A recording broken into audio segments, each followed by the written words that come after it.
Halo, hai guys. Selamat datang para Wing Chun lover yang ada di Indonesia. Ketemu lagi dengan saya di program acara My WSL Wing Chun Journey. Di siang ini tetap kita harus kobarkan semangat yang positif. Oke? Hari ini banyak permintaan ini guys. Jadi tema kali ini sebenarnya banyak permintaan, banyak pertanyaan dari para teman-teman, terutama Wing Chun lover, tentang tema ini yang kita bawakan sekarang. Jadi ini menjadi sebuah fenomena pro kontra di dunia Wing Chun, yang dimana pola ini apakah benar bisa merusak Wing Chun atau justru akan meningkatkan kemampuan Wing Chun kita. Tema kita kali ini di My WSL Wing Chun Journey adalah Wing Chun versus gym training. Oke. Bagi teman-teman yang suka nge-gym, tentu Wing Chun ini menjadi sebuah momok. Karena sebagian besar orang itu mengatakan bahwa gym itu merusak Wing Chun, atau mengatakan bahwa orang yang nge-gym itu susah sekali belajar Wing Chun. Kenapa ini keluar? Gitu kan? Orang cerai, kenapa hal ini keluar?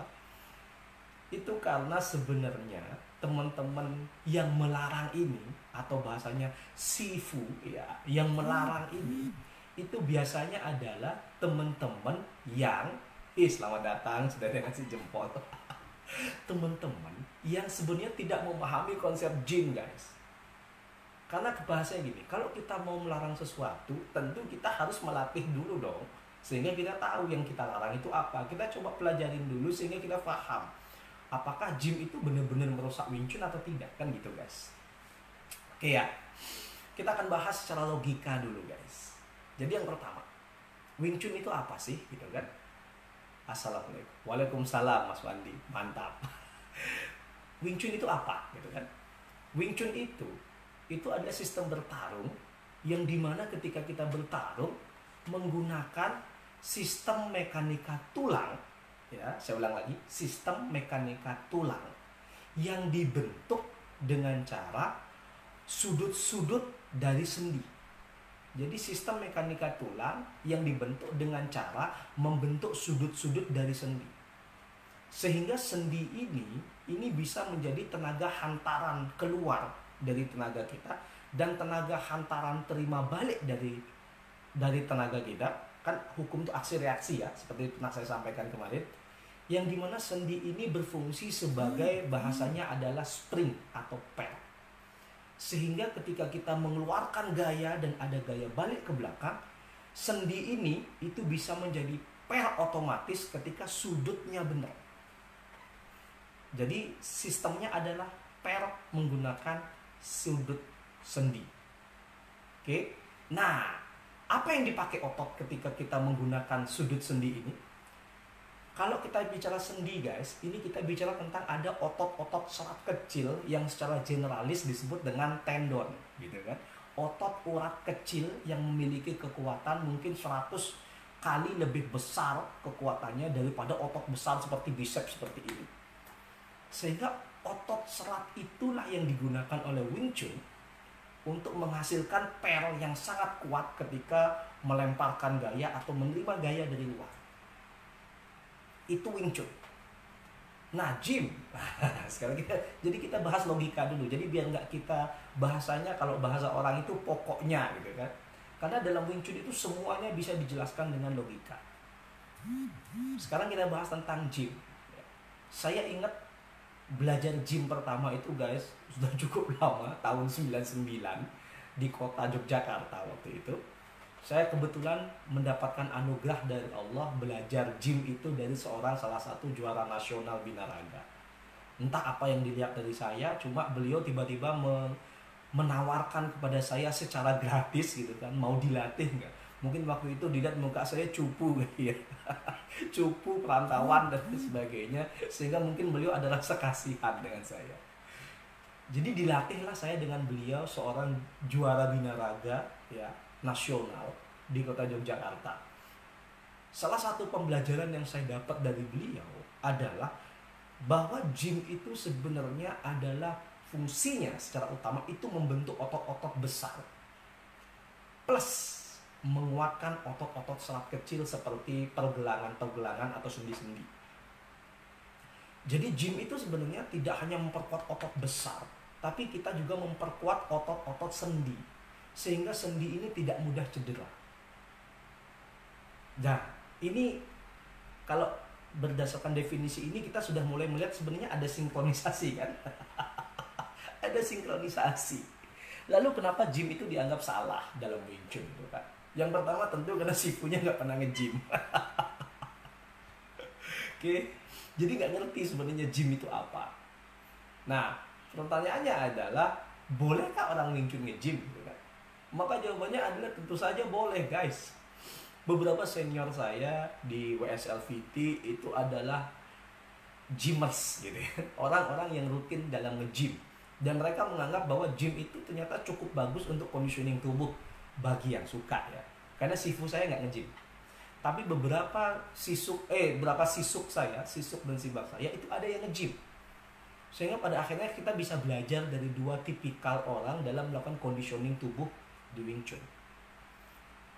Nah, kenapa orang bilang gym itu salah gitu kan? Kita coba bedah satu-satu ya. Orang nge-gym itu Wing Chun-nya jadi rusak gitu kan. Orang nge-gym itu Wing Chun-nya jadi rusak, itu pasti karena salah nge-gym. Ini real, guys. Banyak orang yang nge-gym tapi sebenarnya tidak tahu ilmu atau sains di balik nge-gym itu. Yang pertama, kesalahan paling vital orang nge-gym itu adalah menegangkan otot. Oke, jadi salah dalam mindsetnya itu sudah salah. Bahwa untuk kuat ngangkat barbel gitu kan, ngangkat barbel besi-besi itu, nah kita harus menegangkan otot. Justru itu adalah sebuah kesalahan paling fatal dalam nge-gym. Karena kalau kita menegangkan otot, guys, dalam nge-gym gitu ya. Kita bicara nge-gym dulu ya. Karena kalau kita menegangkan otot dalam nge-gym, maka yang terjadi adalah titik-titik yang mau kita latih. Karena kan gym itu pola latihan beda-beda. Ada melatih bahu, ada melatih dada, ada melatih back atau punggung, ada yang melatih bicep, ada yang melatih tricep gitu kan, guys, beda-beda. Seandainya contoh kita sedang melatih press gitu, kita melatih dada ya, yang paling sering dipakai untuk melatih dada itu adalah bench press gitu kan. Ketika kita melatih dada dan kita mengeraskan semua otot kita ketika kita melakukan gerakan bench press yang seperti ini, maka yang terjadi apa, guys? Yang terjadi adalah justru yang makin menguat itu adalah otot tangan kita. Otot dadanya kena sedikit. Ini realita, ini science. Jadi kita harus belajar logika, kita harus belajar science. Oke, jadi mengeraskan otot itu sangat salah dalam berlatih gym. Sehingga, nah ini fenomenanya. Sehingga ketika kita terbiasa mengeraskan otot karena gymnya latihannya salah, gitu kan? Ketika kita terbiasa mengeraskan otot, maka secara habitual badan itu akan mengeraskan otot ketika kita butuh. Nah, pola latihan gym yang salah inilah yang pada akhirnya dibawa ke Wing Chun atau dianalogikan ke Wing Chun sehingga orang gym itu susah sekali untuk relax. Mulai dapat ya mindsetnya ya. Jadi itu, guys. Jadi sebenarnya bukan salah gymnya, tapi kita salah dalam melatih pola latihan kita di gym.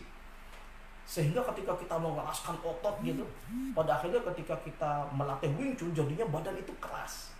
Karena apa yang kita latih itulah yang kita lakukan. Bahasanya kalau Wing Chun itu adalah habit. Mengikuti habit dasar manusia. Sehingga apa yang kita latih, guys, maka itulah yang akan terjadi dalam Wing Chun.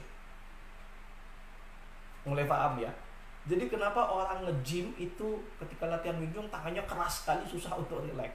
Sebenarnya karena pola latihannya yang salah.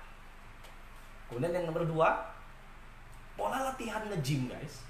Ya, pola latihan nge-gym itu persis sama dengan Wing Chun. Yaitu apa? Fokus. Oke, ketika kita nge-gym, jadi kita pengen nge-gym nih, kita pengen besarin dada kita gitu kan. Kita masih pakai bench press untuk dada ya. Ketika kita nge-gym nih, ya kan kita nge-gym misalnya dada kita, karena dada kita kalau bahasa orang bela diri kan sering kena pukul gitu kan. Kita ingin mengeraskan otot-otot kita, terutama otot di dada, sehingga ketika kena pukul ini tebel gitu kan. Jadi kebal pukulan ya. Jadi ketika kita ingin melatih dada dalam nge-gym gitu kan, pelatih saya dulu mengatakan bahwa kita harus fokus.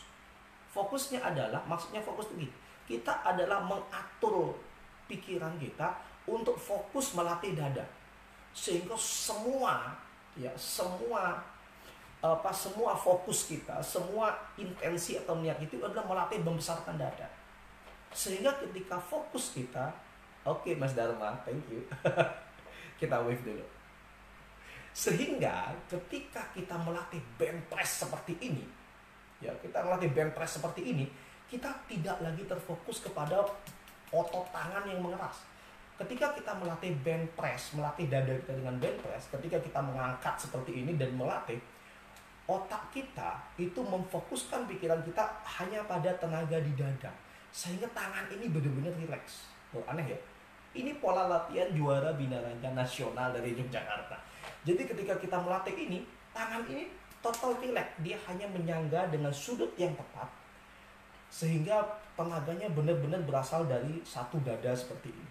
Sehingga kita mengangkat seperti ini, maka tenaganya murni dari dada. Oke, murni dari dada. Sehingga tidak ada ketegangan pada tangan ini. Jadi itu fokus. Ternyata ketika saya menganalisis gitu kan, ternyata sama loh. Sainsnya sama loh, tidak ada yang bentrok sama sekali. Makanya saya bilang orang yang menghalangi orang Wing Chun belajar nge-gym, saya sudah pasti 100% mereka tidak tahu tentang gym, nggak pernah nge-gym. Atau kalau pernah nge-gym, pasti cara gymnya tidak pernah dilatih oleh pelatih profesional. Itu real guys. Jadi ketika kita dada, maka dadanya yang difokuskan, tangannya rileks. Ketika kita melatih bicep, seperti itu kan. Nah, bicepnya yang dilatih, yang lain rileks. Kadang kita kalau melatih bicep nih guys, atau tricep deh, biar kelihatan di video. Melatih tricep yang seperti ini guys.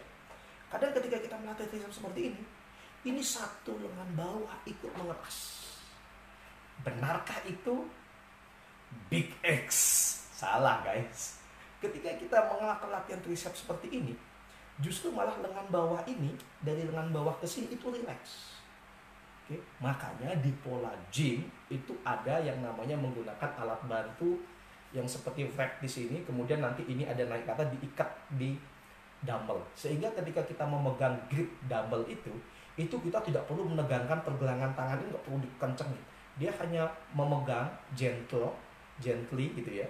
Kemudian kita naikkan ke atas, dan dimana ini barbel itu sudah ketahan di tangan kita melalui wrap atau tali yang mengikat di sini. Kemudian kita hanya melakukan ini dengan di sininya gently banget.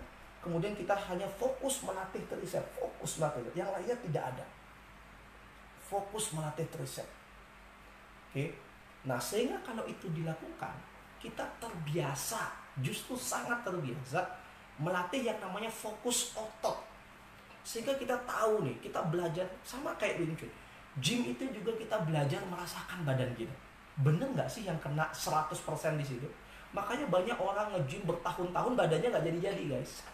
Saya ingat dilatih oleh pelatih gym saya. Dulu ketika awal saya datang ke Yogyakarta tahun 99 itu, berat badan saya, jadi tinggi saya 170 guys, berat saya itu hanya sekitar 50-52 kilo. Jadi kecil sekali. Ketika saya bertemu dengan, bahasa saya, pelatih pribadi saya, private instructor saya waktu itu, beliau melatih saya hanya dalam waktu kurang dari 4 bulan guys. Hanya 3-4 bulan. Beliau latih saya, tiba-tiba badan saya mekar. Benar-benar mekar. Lengan saya dulu sampai 40 cm dengan otot yang mengeras. Hanya butuh waktu 3-4 bulan beliau melatih saya dengan intensif, dengan sistem pola yang benar, tanpa suplemen guys. Tanpa suplemen. Tiba-tiba badan saya jadi besar. Beliau bilang bahwa kesalahannya adalah mereka tidak tahu sains di dalam berlatih. Sehingga untuk menjadi bodybuilding atau badannya besar dan ototnya kuat, itu ada caranya. Jadi nggak sembarangan.